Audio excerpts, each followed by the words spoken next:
नमस्कार दोस्तों, मैं हूं सचिन और आपका मेरे YouTube चैनल पे बहुत बहुत स्वागत है। दोस्तों, आज हम जिस बुक को रिव्यू, समराइज या एनालाइज करने जा रहे हैं उस बुक का नाम है गैदर द डॉटर्स, जिसे जेनी मेलामेड ने लिखा है। इस नोवेल को जेनी मेलामेड ने पब्लिश करवाया था 2017 में और ये नोवेल कहानी बताता है 4 बच्चियों की, 4 डॉटर्स की, जिनका नाम है अमांडा, कैटलीन, जेनी और वेनेसा। ये 4 बच्चियों की कहानी बताता है, जो कि सेटिंग जिसकी है एक ऐसी आइलैंड पे जो कि मेनलैंड से थोड़ा हटके है, थोड़ा साइड पे है। इस आइलैंड पे अपनी ही एक कम्युनिटी है जहाँ पे अपने ही रूल्स चलते हैं। यहाँ पे लड़कों को पता है कि when they will grow up they will take the charge of the society, and girls they know that once they reach the puberty age they will get married and they will have kids and this is how they run this society. तो इस तरीके से कुछ society का setup चलता है। बहुत ही कमाल की स्टोरी है। कहानी डिटेल में जानेंगे, पूरा समझने की कोशिश करेंगे स्ट्रक्चर को। तो वीडियो को पूरा देखिएगा और अच्छी लगे तो फिर लाइक, शेयर और कमेंट कर दीजिएगा। तो चलिए दोस्तों, समय ना वेस्ट करते हुए सीधा वीडियो की शुरुआत करते हैं। तो दोस्तों, कहानी बताने से पहले मैं आपको थोड़ा सा बैकग्राउंड बता देता हूँ। तो होता है क्या है कि मेनलैंड में जो मेन वर्ल्ड है वहाँ पे किसी कैटास्ट्रॉफिक इवेंट की वजह से, किसी न्यूक्लियर वॉर की वजह से जो रहना है वहाँ पे वो इनहैबिटेबल हो गया है। ठीक है, रहना उतना इजी नहीं है। तो 10 लोगों की फैमिली ये क्या डिसाइड करती है कि वो किसी फार ऑफ आइलैंड पे जाके एक नई कम्युनिटी सेटअप करेंगे। यहाँ पे वो अपने रूल्स बनाएंगे। ठीक है, तो ये रूल्स कौन बनाएंगे? ये रूल्स बनाएंगे दी वंडरर्स। वंडरर्स करके ये कुछ लोग हैं जो वापस मेनलैंड पे जाते हैं और वहाँ से कुछ चीज़ें, खाने पीने की चीज़ें लेके इस आइलैंड पे लेके आते हैं, जिस वजह से इस आइलैंड का जो है वो थोड़ा सा स्ट्रक्चर चला रहता है। ठीक है, तो चीज़ें तो चाहिए ना खाने पीने के लिए, तो ये वहाँ पे मेनलैंड पे वापस जाते हैं और ये वो चीज़ें यहाँ पे लेके आते हैं और यही कुछ रूल्स बनाते हैं सोसाइटी में रहने के लिए कि किस तरीके के जो रूल्स हैं वो फॉलो किए जाएंगे। सबसे पहले अगर मैं बात करूं तो रोल्स इस सोसाइटी में डिफाइंड हैं। जो मर्द हैं वो बाहर का काम करेंगी और जो औरतें हैं वो घर का काम करेंगी। औरतें अकेली कभी भी इकट्ठी नहीं होंगी। वो जो हैं कोई ना कोई मर्द की एब्सेंस में, प्रेजेंस में ही वो इकट्ठी होंगी। हालांकि जब किसी जो चाइल्ड बर्थ का टाइम होता है तब औरतें अकेली रह सकती हैं और वो एकमात्र ऐसा टाइम है जब औरतें अकेली रहती हैं। इसके अलावा लड़के जो हैं जब वो एडोलसेंट की एज पे पहुंचते हैं तब they will get married and they start working. और जो लड़कियां हैं वो क्या करती हैं, वो जो है वो जब वो एक सर्टेन एज पे पहुंच जाती हैं, जब प्यूबर्टी एज पे पहुंचती हैं तब they will get married to some of the boys, to any of the boys that is there on the island. ठीक है, तो आइलैंड पे जितने भी लड़के हैं उनमें से कोई एक लड़का उनको चूज़ करना होता है और उसी से उसकी शादी हो जाती है।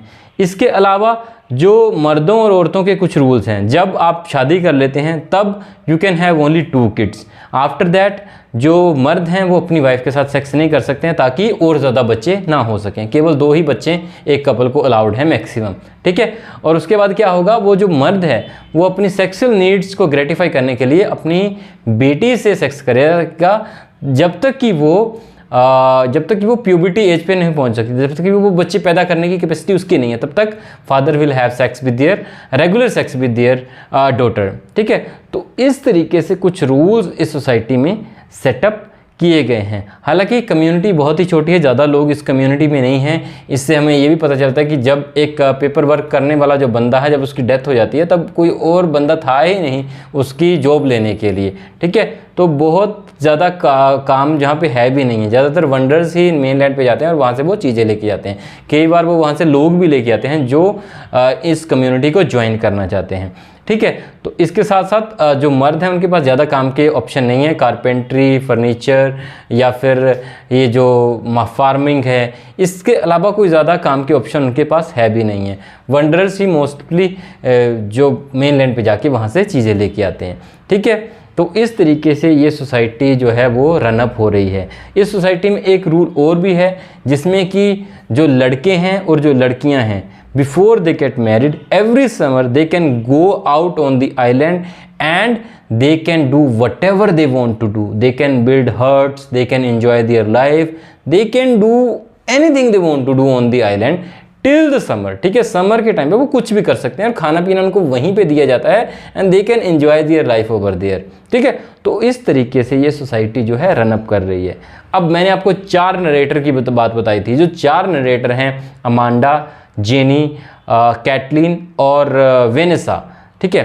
तो ये जो है ये जब एक टाइम पे समर ऑफ फ्रूशन जब इनका आता है तब ये कहीं ना कहीं रेबल करती हैं, ठीक है। अब उस जगह पे जाने से पहले मैं आपको एक हल्की सी डिटेल देना चाहता हूँ इन चारों कैरेक्टर्स की, because they are important.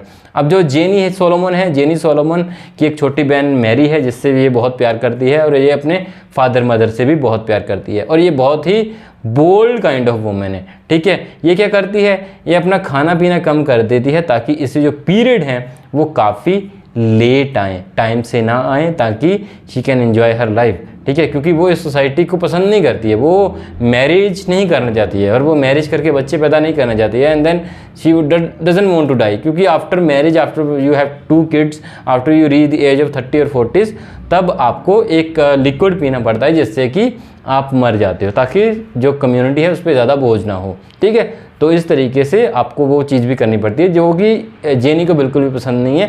She is fighting against this और उसके लिए वो क्या करती है, वो खाना पीना कम कर देती है ताकि उसके जो पीरियड्स हैं वो टाइम से ना आएँ, ठीक है। तो इसीलिए 17 साल तक उसने अपने पीरियड रोक के रखे हैं, लेकिन फाइनली 17वें साल के बाद उसके पीरियड आ जाते हैं। Then she thought of revelling, ठीक है। मैरी इससे बहुत प्यार करती है, मैरी उसकी बहन है। And then we have Caitlin. Caitlin जो है उसके फादर उसको और उसकी अपनी वाइफ को बहुत ज़्यादा मारते हैं, कैटलीन को और उसकी मदर को बहुत ज़्यादा पीटते हैं, शराबी हैं, ड्रंकर्ड हैं। And then this is how he treats both of them, ठीक है। इसके बाद वेनेसा है जो हमारी, वेनेसा जो है वो एक वंडर की डॉटर है और Vanessa can read books. Vanessa को उसके फादर बहुत पसंद करते हैं and he treats her like a queen and this is how this system is running. इसके बाद एक और नरेटर है हमारी जो है मैरी। मैरी की शादी हो चुकी है और मैरी जो है अभी माँ बनने वाली है, एक बच्चे की माँ बनने वाली है। And then she gets to know कि वो भी एक शायद बच्ची को ही वर्थ देगी, somehow she gets to know. और इसीलिए वो जो है वो कहीं ना कहीं आइलैंड से भागने की कोशिश करती है, रिवेलियन की कोशिश करती है, जो कि ऑब्वियसली वंडर्स को पता चल जाता है and then they somehow get her killed, ठीक है। तो वो उसे मरवा देते हैं, ठीक है। अब जैसे कि मैंने आपको बताया कि जेनी जो है रिवेल करने की सोचती है, तो एक टाइम पे जब जेनी को पीरियड आ जाते हैं then they go to the summer of fruition, there they enjoy their life.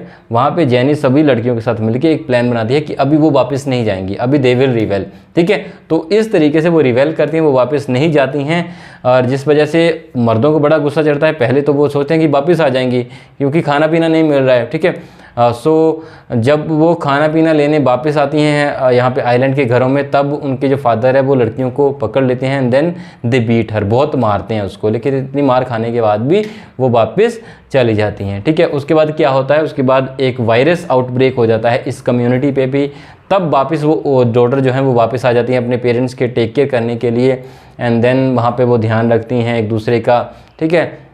और इसी टाइम में हमें पता चलता है कि एक बंदा बाहर से आया हुआ था जो कि जिसकी वाइफ प्रेग्नेंट थी, ठीक है, और उसकी भी बेटी होने वाली थी।